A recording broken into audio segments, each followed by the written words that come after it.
Hi friends, இன்றைக்கி எல்லாருக்கும் தெரிஞ்சிருக்கலாம், தெரியாதவங்களுக்காண்டி தான் இந்த வீடியோ. இப்போ ஒரு Volkswagen ஒயிட் மீட்டராக இருக்கட்டும், ஏதோ ஒன்று நம்ம VVDயில் காப்பி பண்ணுறப்போ சம்டைம்ஸ் வந்து அது அப்படி ஆஃப் ஆகிடும், டிவைஸ் வந்து ஆஃப் ஆகிடும். இப்போ வந்து ஆல்ரெடி நான் இதை வந்து கால்குலேட் பண்ணியிருக்கேன்.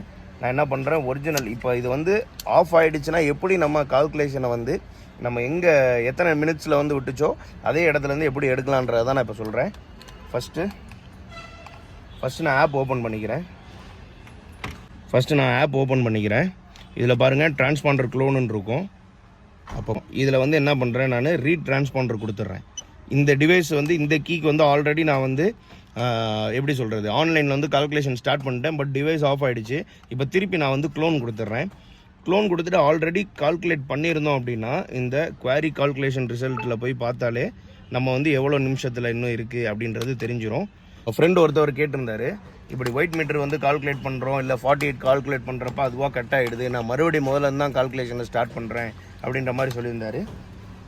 இந்த மாதிரி பண்ணிங்கன்னா உங்களுக்கு உங்களோட அந்த எத்தனை மினிட்ஸ் போயிட்டுருக்கு, இன்னும் எத்தனை பேர் க்யூவில் இருக்காங்க அப்படின்ற டீட்டெயில்ஸ் எல்லாமே பக்காவாக வந்துடும். இந்த தகவல் பிடிச்சிருந்தா சேனலை வந்து சப்ஸ்கிரைப் பண்ணுங்கள். தேங்க்யூ.